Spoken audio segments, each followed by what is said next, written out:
Welcome to the Hidden Corners, where truth and terror collide.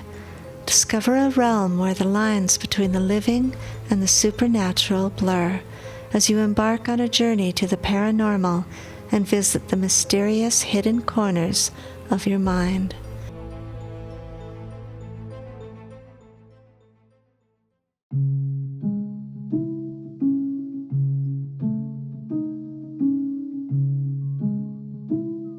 Beast of Prey by J. Williams. The little party came through the airlock, bearing a limp figure on an improvised litter. "Who was it this time?" Fenner asked. Gorslin pulled off the transparent hood that covered his head and face and unzipped his suit. He dug his fingers wearily into his eyes. "Bodkin," he said. "Same as the others." He turned back to the group. "Get him right to the infirmary. Not that it'll do much good." He added in an undertone to Fenner. Fenner sighed, glancing at Bodkin on the litter. Behind the plastic protection of his mask, the man's face was a dark purple. His chest rose and fell spasmodically, and there was a faint line of foam on his lips. Gorslin slipped off his suit and put it over his arm. Then he and Fenner walked together up the ramp to the common room. "I need a drink," he said, "and a smoke. It's awful not being able to smoke out there." "You should cultivate Aristotelian moderation," Fenner said with a grin. "It is far wiser in a planet biological survey station." "Moderation didn't do poor Bodkin any good." Gorslin threw his suit into a corner and touched the stud on the dispenser. A lighted cigarette dropped into the trough. "Make me a drink, will you, Luke?" he asked, dropping into a reclining chair. Hagen, the chief of the station, came bouncing through the iris, walking as usual as if he had springs under his heels. He was a little plump man with a goatee, which he was tugging in a sort of ecstasy of exasperation. "Hello!" he cried. "Ha, Fenner! Listen, Gorslin, I've just seen Bodkin. This is dreadful, 3 in 1 week." "I agree," Gorslin said, taking the drink Fenner had made for him. "Let's pack up and go home, shall we?" Fenner relaxed in the middle of his spine in an easy chair, and folded his hands together, peering over them at the chief, who sat down and stood up, and sat down again. You'd never know the man was a capable organizer, he said to himself. Astonishing how people can betray their own appearances, sell them what they seem. Aloud, he said, "Excuse me, Hagen, I want to ask Gorslin, did you see any animals nearby when it happened?" Gorslin shook his head. "I remember what you said, but I didn't notice anything at all. It was just the same as in the 2 other cases. Well, almost the same." He drank and sat upright. "We were in Area B, you know. Bodkin was taking a series of photographs of the pollination of those red flowers by the, Leptorinus. Hakeem and I were digging up bulbs and collecting the larvae that live at the roots. You know the ones that I mean?" Hagen nodded. "Go on." "Let's see. Staines and Petrucci were taking soil samples, and Bondu was chasing what he likes to call butterflies. It was very quiet. Those tall plants were just hanging limply. I remember Hakeem saying if we were home, I'd say we were going to have a storm. I say something like it'd be nice to see grass again for a change, even in a storm. About that time, Bodkin got up and walked away from his cameras. I said, 'Where are you going?' He didn't answer. He took his head in his hands and stood still, and I knew immediately what it was. But before I could get to him, he collapsed." "Did you look for insects?" Fenner asked. "Yes, we thought of that at once. We looked to see if any of the Leforinae were on him or any other bugs. There wasn't a thing. Not a mark, not a sting or a puncture, nothing." He stopped and drew a long breath. "Well, then I thought about animals. I asked Bondu. He'd been running around after all. He said he thought he saw the oil bushes moving, but he couldn't be sure. I set Staines and Petrucci to beating the bushes, but nothing turned up. I thought then if we could get Bodkin right back, something might be done for him." Hagen nodded slowly. "Quite right." As Gorslin had been talking, the others had come in, and now Hagen turned to them. "What about Bodkin?" he asked. Bondu, the tall, thin, gloomy-looking entomologist, said, "Not much hope, I'm afraid." He tapped his head. "Doctor says he's gone, like the others. Alive, but empty." Fenner sat up abruptly and slapped his hands together. "I'm certain I'm right," he said. "It must be some sort of animal. The fact that you didn't notice anything doesn't mean a thing. Any hostile animal will be exceedingly cautious, and probably carefully camouflaged as well. The one thing you noticed, that it was so quiet, seems to me to indicate that something was prowling nearby. That is so, said Gorslin. You remember, Hakeem, there were no bird calls, no rustlings, none of the amphibians cheeping? Dark-faced Hakeem nodded. Fenner went on. I've said this before, and I'll say it again. It is possible, just possible, mind you, that this mental paralysis represents an emanation of some kind of a predator, a method of paralyzing its prey before attacking. Wasn't Bodkin off more or less by himself, away from the rest of you? That's right, Gorslin said. And the same was true of Lermontov and Parson. Both of them were alone, or at any rate a little apart from the rest. He got to his feet. I'll tell you one more thing I noticed on my own field trips, not only in areas A and B, but also in the bush. You're familiar with this, Bodkin, you were with me all 4 times. But I haven't told you yet, Hagen. These large banks of red flowers always grow near marshy areas. The marshes are thick with these furry reeds, the one that look like giant bulrushes that had opened their seed pods. I have found 2 things. 1, number of bones and exoskeletons among the flowers and the reeds, and 2, in one place in the mud, a definite mark as if a heavy body had rested there. There was a scent spore. The tracker confirmed it. Hagen twisted the point of his goatee between 2 fingers. This is hardly proof of anything, he said. Now, 1 minute. I agree, it's interesting and provocative. Was the spoil fresh? It was? Well, it gives us something to think of. We've had no definite indication, however— No, of course not, Fenner said impatiently. But we can't go on this way, losing a man almost every time we send out a party. We'll be afraid to set foot outside after a while. And how the devil can we study ecology under these circumstances? We've got to know what we're up against. Hagen stood up too, and suddenly his wiry little body assumed great poise and authority. Let me think about this, he said. We'll have a meeting tonight of the entire station personnel, and we'll discuss the matter. But I want time to consider all the aspects of it. He went to the Iris. I want to look at Bodkin too, he said. Take it easy, gentlemen. There was a short silence after he had left. Then Gorslin, looking speculatively at Fenner, said, Luke, if you're right, you know, it's interesting that it's in the month we've been here we haven't seen a single large animal. Not one larger than a rabbit. That doesn't mean much, said Hakeem. Imagine a station being set up in, say, Sussex. If 1 month, bearing the animals that go with civilization, you would hardly expect to find anything larger than a fox. And nowadays you'd be hard to put it to find a fox at that. Not quite apt, Hakeem, Fenner said. Because in Sussex, a large predator, man, has always cleared away his lesser rivals. It is possible that something has swept this region clean, and perhaps only the last few survivors are now hanging about? Perhaps they're delighted to have us visit them, eh? He cracked the knuckles of his long bony fingers and strode restlessly to the Iris. I'm going to think about it too. Gorslin, as if with a sort of clairvoyance, said, Don't go jumping into things, Luke. No, of course not. Fenner went out into the corridor. There was a faint odor of pine that blew from the air conditioner, and contrasted oddly with the almost hospital bareness of the hall. He walked down to his own room, musing, and glanced through the large window of the Orphic landscape. As the station's head ecologist, it was his duty to evaluate a great many aspects of the survey, which might not be apparent even to the chief. For instance, assuming there were such a predator in the neighborhood, what might be the probable result of trying to exterminate it?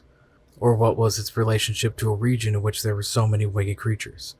Birds, they called them for the sake of simplicity, although they were actually flying marsupials and some very large insects. And so few ground animals they might serve as its prey.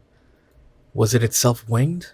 Or, he asked himself, did its mind-paralyzing ability serve to pluck birds out of the trees? He stiffened. Even when his mind had been busy with the subject, he had been automatically scanning the view for the involuntary precision of his profession. From the station, the cleared ground sloped away to a cluster of tall tree ferns whose upper branches, long and drooping like greatly oversized date palm fronds, brushed the mossy earth. And among those branches, Fenner had seen something long and glossy move swiftly. All his attention focused on that one spot. In the same instant, he whipped out the tiny binoculars he always carried in his side pocket and put them to his eyes. There was no doubt about it.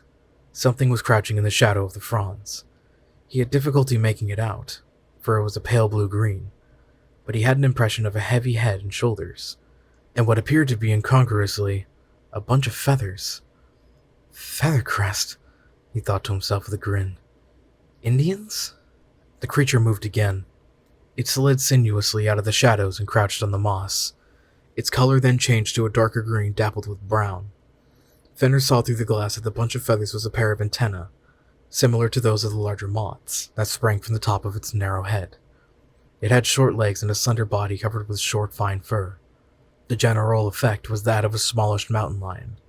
As he watched, the creature turned on its own legs somewhat as a snake might turn, and glided out of sight over the edge of a ridge. Fenner did not hesitate. Without a second thought, he snatched up his plastic suit and zipped it on. The air of Orpheus was breathable, but the suits had been designed to prevent contact with possibly poisonous spores, pollen, plants, or insects. He took down a Remington which was capable of delivering a bolt sufficient to stun a bear at 30 yards. His intention was to capture the beast for study, not to kill it. He also clipped to his belt a Mark III collecting net, a light, strong, fine mesh net in the capsule the size of an old-fashioned hand grenade. Then he let himself out of the side lock and ran quickly across the moss toward the spot where the beast had vanished. The moss was crushed and flattened where the thing had lain, and he touched the selector of his wrist tracker and held it over the spot. The scent cell glowed, and the tiny needle swung over to point. Fenner followed it over the ridge and down the hill on the other side. The forest began at the foot of the hill and beyond, looming over the foliage, were the peaks of distant mountains, hazy in the faintly greenish air. Somewhere beyond those peaks, the archaeological survey was at work, and there was something comforting and neighborly in the thought.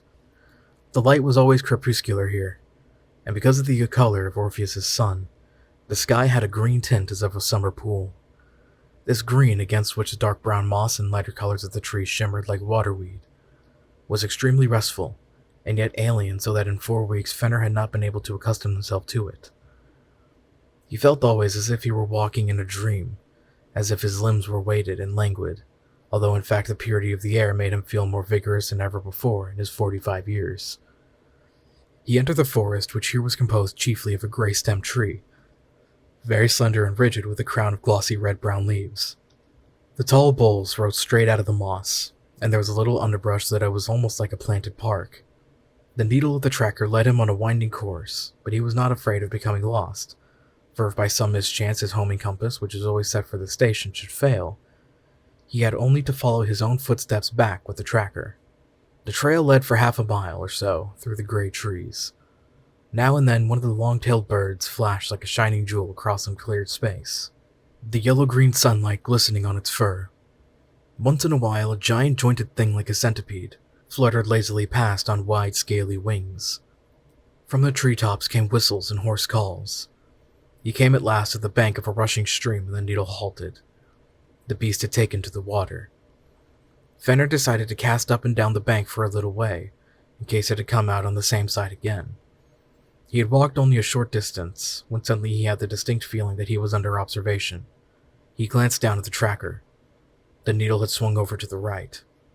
He turned slowly in that direction, at the same time cautiously raising his gun. In the corner of his eye, movement flickered. He braced himself and tapped the firing button. A halo of white light surrounded the muzzle, and there was a dull crump of the discharge. He saw a flurry of the leaves and the oil bushes that grew here and there among the trees. Leaves and bits of branches flew. A mottled gray and brown shape darted like a streak away between the trees.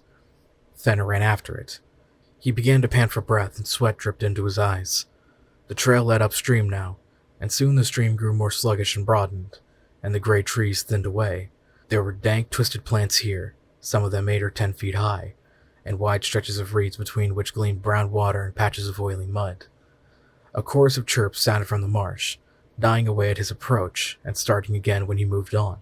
Without warning, the needle of the tracker spun around and Fenner stopped. At the same instant, a lithe form shot out of the reeds towards him. He dodged, throwing himself on the ground. The beast bounded past him and turned. Fenner rolled over and sat up, groping in the moss for his gun. For a moment they regarded each other, Fenner trying to bring his gun into position. The creature, he saw, had a wedge-shaped face. Narrower on the top where the feathery antennae were, wide at the jaw, which now gaped showing a double row of small but sharp teeth. Its eyes were round and large and bulged as a frog's do. They were completely dark purple, showing no trace of white. They swiveled forward to stare at him, and as he braced his weapon, the beast made a coughing sound and sprang into the reeds. All was quiet again. Fenner got up slowly, holding his gun ready, and glanced at his tracker. There was a crack across the face of it, and the needle was motionless. It had struck against a stone when he fell.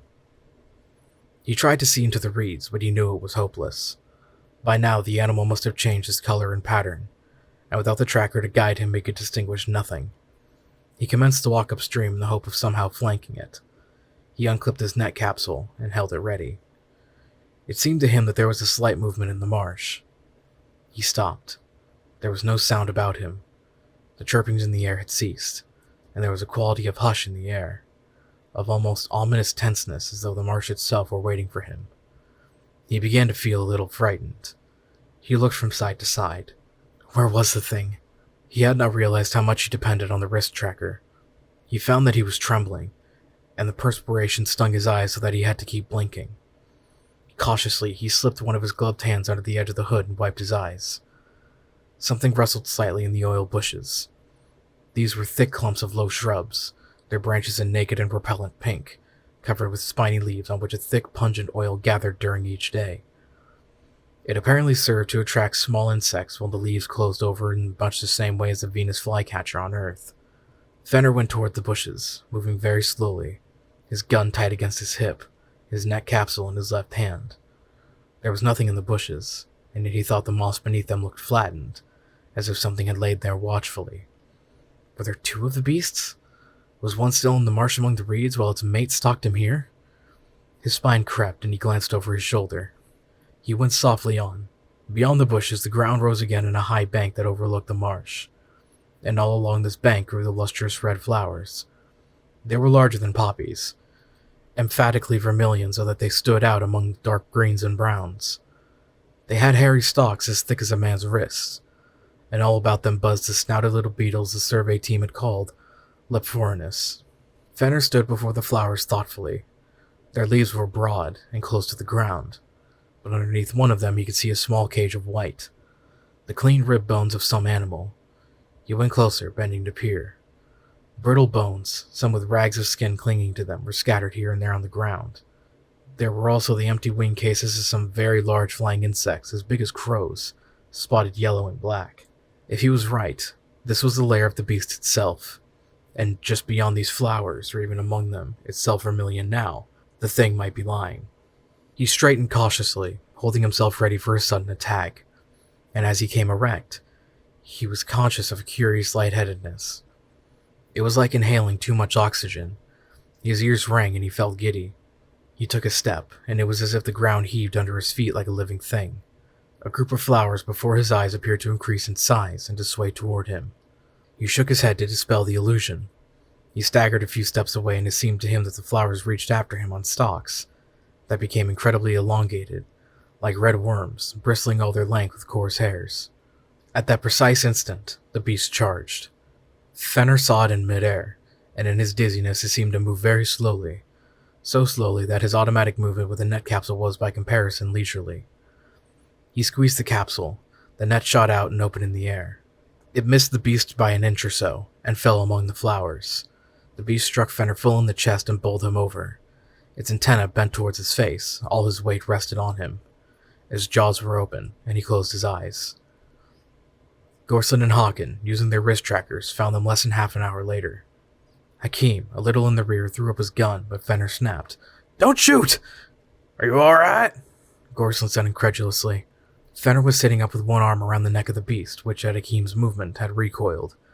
"I'm fine," he said. "Speak softly." What is that thing?" Hakeem asked. Fenner looked at the animal.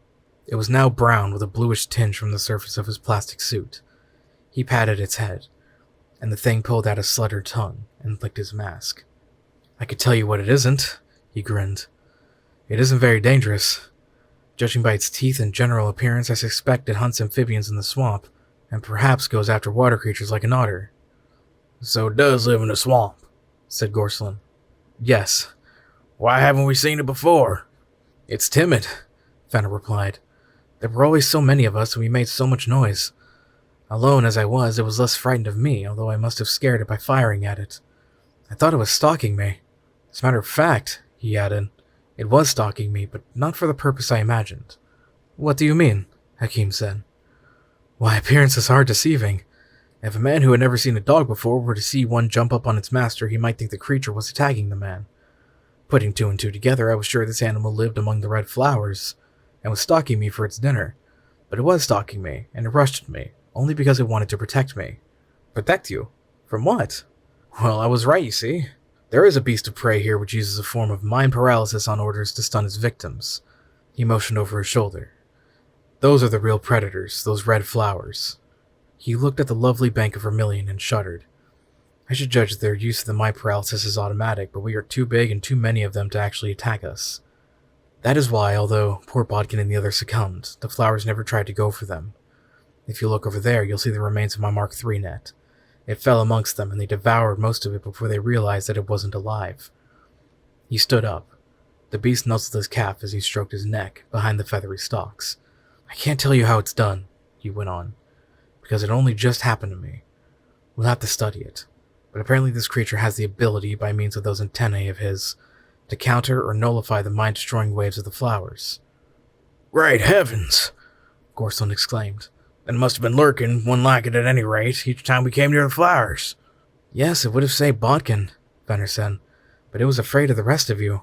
You were so many, so noisy. But why should it try to save us? Hakim said. If it is an animal, I mean. Fenner shrugged. Why did the first dog become domesticated, and how did it happen? Perhaps, he said softly, there were once other beings here who were its masters. One thing is clear to me. This creature is very intelligent. And like all intelligent creatures, it has a profound need. For food, you mean? Or shelter? Oh, of course, for food, shelter, propagation, and so on. No, said Fenner, smiling. It is a deeper need than that. What? Affection, said Fenner, and he set off walking, with the beast at his heels.